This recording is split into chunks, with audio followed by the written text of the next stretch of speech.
কখনো বলিনি কর্মবিরতিতে ফিরবো না, আপনারা ভুল বুঝছেন। আমরা বারবার বলছি, যেমন আমাদের বলা হয়েছে আজকে 5টার মধ্যে ফিরতে, আমরা ঠিক তেমনিই বলছি যে আজকে 5টার মধ্যে আমাদের যে দাবিগুলো, সেই দাবি নিয়ে রাজ্য সরকার সদর্থক ভূমিকা নিন, তবে আমরা কর্মবিরতির কথা অবশ্যই ভেবে দেখব।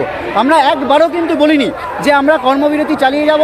আমরা বারবার বলছি যে বিকেল 5টা অবধি যেমন সময় দেওয়া হয়েছে, আমরাও সময় দিচ্ছি যে এই 5টার মধ্যে রাজ্য সরকার সদর্থক একটা ভূমিকা নিন, তাহলে আমরা কর্মবিরতির কথা আমরা জিবি করে ভেবে দেখব।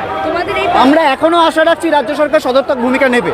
যদি না মানা হয় তাহলে আমরা এটাই বুঝবো যে রাজ্য সরকার এই অচলাবস্থা চাইছেন এবং এর সবটা দায় কিন্তু রাজ্য সরকারের, আমাদের নয়। যদি দেখা যায় আমাদের সেরকম হয় তাহলে আমরা শান্তিপূর্ণভাবে অবস্থান বিক্ষোভে বসতে বাধ্য হব।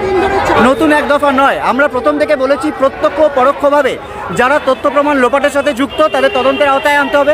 আমরা দেখেছি যে ঘর ভাঙার নোটিশ, তাতে ডিএমই সাইন আছে, ডিএইচএস এর সাইন আছে, হেলথ সেক্রেটারি সাইন আছে। আমাদের 5 নম্বর যে দাবি ছিল যে থ্রেট সিন্ডিকেট তুলে ফেলতে হবে, তা এই ডিএমই